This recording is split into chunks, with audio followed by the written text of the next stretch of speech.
Nama BTR Rachel mendadak kembali jadi bahan omongan setelah video lamanya beredar luas di media sosial. Dalam rekaman tersebut, terlihat keberadaan tabung whipped pink yang belakangan ramai diperbincangkan publik dan dikaitkan dengan kasus meninggalnya Lula Lahfah. Karena momen viral itu muncul di tengah isu tersebut, Rachel pun dihujani tudingan dan spekulasi. Banyak netizen yang budiman mempertanyakan konteks kemunculan tabung tersebut, serta mengaitkannya dengan dugaan penyalahgunaan yang sedang ramai dibahas. Merespon polemik itu, Rachel memberikan klarifikasi melalui siaran langsung di TikTok. Ia menjelaskan bahwa video tersebut dibuat pada 2024, jauh sebelum isu ini mencuat. Menurutnya, saat itu produk tersebut belum dianggap bermasalah dan bahkan sempat legal di sejumlah tempat. Ia mengaku hanya menampilkan tabung tersebut karena bentuknya unik dan tidak mengetahui adanya dampak berbahaya kala itu. Namun, klarifikasi itu justru memicu reaksi baru. Sejumlah netizen yang budiman menilai penjelasannya tidak konsisten dan mempertanyakan logika di balik pernyataannya, sehingga perdebatan di media sosial pun terus bergulir.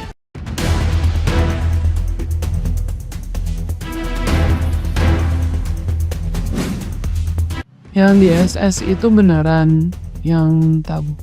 Beneran kok, itu aku beneran emang pernah majang karena emang lucu banget buat toler. Kan nggak bisa judge gue karena nggak ada proof kalau gue mau make nanti videoin. Dan itu fun fact, video gue itu tahun 2024 atau 2002. Gue tuh udah tahu tabung itu udah dari lama banget dan emang pada masa itu bukan drugs juga, dan itu emang kayak ya udah, bahkan kayak buat orang-orang yang gak suka minum alkohol tuh kayak prefer ke kayak itu. Dan kayak ya udah aja, gue gak perlu lupa emang karena gue mengaku emang gue memajang itu karena lucu tabungnya. Dan pada saat itu kan kayak nggak ada, terlepas dari kasus almarhum itu tuh kan kayak ya udah nggak ada efek apa-apa karena emang bertahun-tahun gue tahu produk itu nggak ada kasusnya sampai meninggal gitu. Dan sebenarnya aku nggak mau klarifikasi yang kayak di sosmed kenapa aku majang itu, karena kayak menurutku kayak pada saat itu tuh kayak nggak membahayakan gitu juga loh guys. Saya nggak tahu ya, aku belum menemukan efek sampingnya pada saat itu karena itu sempat legal di beberapa negara. Bahkan di ini tuh kemarin tuh sempat legal, mungkin sekarang udah ilegal karena kasus tersebut ya. Tapi kayak di luar itu aku nggak tahu karena emang jujur aku pada tahun itu nggak dipermasalahkan oleh pihak siapapun. Bahkan kayak itu lumayan terkenal di kalangan teman-temanku dan itu gak berbahaya gitu loh ya. Sama kayak kalau kalian minum, bahkan betul para minum alkohol ya, aku gak menormalisasikan, cuman pada saat itu belum yang sampai ada. Sekarang kan banyak hujat karena kalian ngira itu ada korban sampai meninggal kan. Cuman kayak pada saat itu tuh kayak ya udah guys, nggak dipermasalahin loh. Kayak yaudah, kayak kalau kalian minum alkohol tapi make, adakah bukti apa make waktu itu? Aku nggak harus klarifikasi, cuman kayak ya udah lah ya. Karena sisi lain kenapa gue tuh males banget klarifikasi kalau misalnya gue ada kena kasus apa di sosmed, digosipin lah rumor apa ini itu. Karena gue tuh tahu somehow netizen tuh nggak mau dengerin klarifikasi kita. Beberapa orang tuh ada yang kayak emang pengen ngejudge aja, meskipun misalnya dijelasin aja nggak mau dengerin, nanti nggak dijelasin dihujat, setelah dijelasin pun masih dihujat. Jadi kayak gue mikirnya kalian pikirin aja apa yang kalian mau denger. Kalau kalian berasumsi aku kayak gitu ya terserah, aku nggak bakal ngeyakinin kalian kalau aku nggak kayak gitu. Urusan masing-masing ya, urusan masing-masing juga. Dan apa ya, aku juga pada saat itu nggak tahu kalau emang itu berbahaya ya. Jadi kayak kalaupun aku pajang mau kapan dari kapan pun ya, kalau itu nggak bahaya ya nggak apa-apa nggak sih. Kayak misalnya aku pakai skincare yang aku tahu pada tahun itu tuh nggak berbahaya, terus aku pajang, terus tiba-tiba tahun ini viral karena ada yang kasus misalnya mukanya kenapa-napa, terus nanti dikiranya aku pakai karena aku majang itu skincare aja. Nggak make sense. Kok bisa kepikiran buat majang? Kan lucu. Kalau kalian tahu pas zaman aku belum ngekos dan apart tuh kamarku tuh full warna pink, dan itu tuh lucu aja. Emang nggak kayak jarang aja warna pink gitu, dan lucu. Makin dijelasin semakin aneh-aneh netizen. That's why aku tuh kayak sebenarnya aku nggak harus klarifikasi, cuman kayak ya untuk menjelaskan lebih detail kenapa aku bisa majang. Dan guys, kalau misalnya ada barang kayak gitu, misalnya di kamar siapapun ya, kalian kan lebih ngejudge yang selebgram, kayak selebgram lain ada kayak gitu. Kayak itu belum tentu punya dia tuh. Dan kalaupun orangnya klarifikasi, kok nggak yakin kalian kalau mau dengerin juga. Jadi kayak gue jadi mereka juga diam aja sih. Kalau nggak make dapat abangnya. Guys, kalau kok kasih tahu, it's not your business guys. Kalau gue ngasih tahu gue dapat dari mana, kalian mau ngalahin. Itu postingan tahun berapa? Kalian mau ke polisi juga, itu udah berapa tahun yang lalu. Dan pada saat itu belum ilegal. Nah, gimana nih menurut netizen yang terhormat? Silahkan berkomentar ya.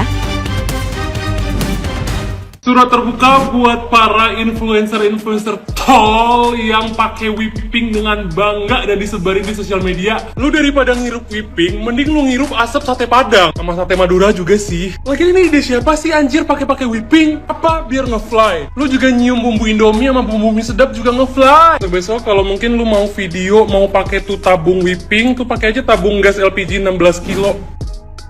Ini ceritanya lagi live ya, ceritanya lagi live nih. Guys, gue tuh nggak tahu loh kalau ternyata barang itu seberbahaya itu. Soalnya waktu tahun 2024 tuh di kalangan gue tuh termasuk yang terkenal dan banyak yang pakai.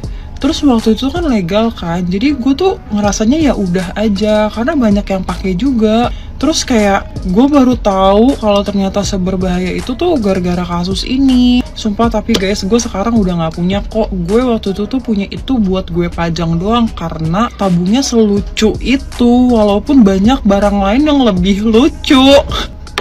Sekarang gue udah gak punya kok guys, sumpah. Kalian bisa gerebek rumah gue kalau kalian mau, kalian cek, kalian geledah. Gue udah gak punya, sorry ya guys atas kegaduhan yang ada. Gue makasih atas concern kalian dan teguran kalian. Terima kasih, mohon maaf guys. Harusnya gitu gak sih? Bukannya ada rasa bersalah, tapi muncul kesan kayak pada saat itu semua orang itu menormalisasi dan ini adalah sesuatu yang legal. Padahal jelas-jelas penyalahgunaan whipping bukanlah sesuatu yang bisa disambut baik oleh hukum. Karena legal itu bukan sekedar boleh dijual atau enggak, tapi bagaimana konteksnya, penggunaannya, dan dampaknya ke depan. Dan yang lebih problematiknya lagi, dia bilang di tahun 2024, di mana 2024 sesuai akunnya itu dia masih pakai seragam sekolah, yang artinya dia masih minor, masih belum cakap secara hukum, tapi punya pengetahuan, narasi, dan pembelaan soal whipping. Yang jadi pertanyaannya, kenapa bisa anak di bawah umur punya pengetahuan tentang hal tersebut, bahkan menormalisasi? Ini sebenarnya udah gue mau bahas banget dari kemarin, tapi kayak gue nggak dapat jadwal postingnya. Nah sekarang gue udah punya waktu untuk membahas ini. Terus ternyata pas gue cek lagi, anaknya udah minta maaf. Tapi ya iya, minta maafnya tidak menjawab dari apa statement yang keluar dari live-nya beliau gitu kan. Karena beberapa poin yang gue tangkap. Satu, di awal ngomongnya yang nggak ada proof kalau misalnya gue pakai, nggak ada proof. Tapi lo kasih proof, bocil. Ini anak umur berapa sih? Ya Allah, pokoknya dia bilang kalau nggak salah tuh dari 2024 atau 2025 dia tuh udah tahu tabung itu, ya kan? Dan dia bilang katanya nggak ada efeknya. Terus yang lebih blundernya lagi apa coba? Orang-orang yang nggak suka minum alkohol, ya lebih memilih untuk itu. Kayak itu. Tau dari mana pertanyaan gue? Lo tau dari mana itu kagak ada efek sampingnya, Neng? Gimana itu bisa? Aduh. Terus ada lagi. Dia bilang katanya dia tahu itu udah lama, dan pada saat dia tahu itu nggak memakan korban jiwa. Berarti begaul lo kurang jauh. Udah banyak, Neng. Kenapa makanya dia tidak dilegalkan di beberapa negara dan dijadikan sebagai kategori drugs gitu. Dan kalau lu bilang dia legal, ya memang legal karena memang digunakan untuk apa? Memasak perempuan. Jadi kan tidak legal ketika disalahgunakan begitu, dan itu bisa bisa dipidana, teman-teman. Udah ada kakak-kakak yang juga menjelaskan kok konsepnya bagaimana ya, jadi gue nggak perlu jelasin. Jadi kayak menurut gue nih, gue tahu banget itu botol pink, tabung pink itu emang udah banyak beredar di mana-mana, dari harga 500.000 sampai sekarang jadi sekian ya kan. Dan buat teman-teman yang udah pada menggunakan juga gitu ya, kalau emang ketahuan ya udah stop gitu kan, udah tahu nih salah nih, itu kagak boleh ya kan. Karena memang di beberapa negara juga kayak negara-negara yang legal drugs itu juga memang ada, tapi tidak langsung serta-merta di apa namanya, di botol itu, di tabung itu gitu. Lo kalau ke Thailand itu juga ada namanya Happy Balloon, itu juga sama. Itu tuh kurang lebih mirip-mirip lah gitu. Makanya kenapa pentingnya edukasi kepada anak-anak, ibu-ibu, bapak-bapak, dan teman-teman sekalian atau adik kakak kalian semua. Supaya apa? Supaya menjauhi hal-hal demikian begitu, mengerti ya? Gitu. Sekian, terima kasih. Kapan-kapan lagi, love you.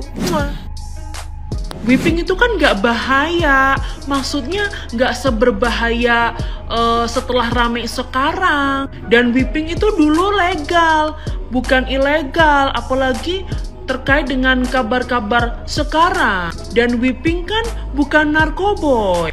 Tahu kan itu omongannya siapa? Berarti secara langsung, bukan secara tidak langsung lagi, bahwasanya itu anak sudah mengiyakan bahwasanya dia memakai produk whipping bukan untuk kebutuhan membuat whipped cream. Iya, dia beli whipping atau beli tabung pink itu untuk dalam tanda kutip bersenang-senang. Gas N20 atau whipping memang legal diperjualbelikan, memang legal. Tetapi dipergunakan untuk dalam artian mendukung hasil whipped cream itu biar jadi. Dan kalau di dunia medis, tabung pink yang berisikan gas N20 itu memang diperuntukkan untuk anestesi.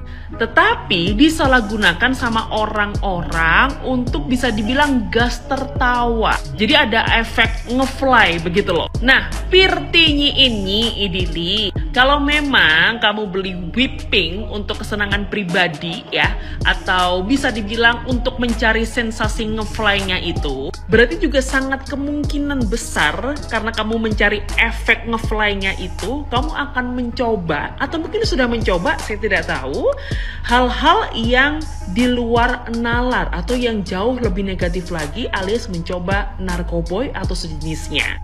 Kan efeknya sama, ya kan? Terus kalau whippingnya udah di ibaratnya batasi dalam penjualannya, cari apa? Hayo. Nah, hal-hal seperti ini nih, kita sebagai netizen Indonesia seharusnya bisa memilah dan memilih influencer mana yang wajib ditonton dan sudah tidak ditonton lagi. Kalau tetap berdalih, ini kan dunia aku, sukaanku, have fun aja kali, nggak usah dibawa serius. Hey, kamu memiliki followers banyak dan kamu tidak bisa ngerem yang nonton kamu itu dari umur berapa ke berapa. Apalagi kamu mungkin melabeli diri kamu sebagai influencer kan. Kalau ditiru gimana? Hayo. Permasalahannya itu di situnya itu loh. Karena anak tersebut adalah orang yang cukup dikenal banyak orang. Beberapa hari yang lalu aku juga sudah bahas terkait dengan cancel culture kan. Jadi please udahlah, sepikan lapak-lapak orang-orang seperti itu.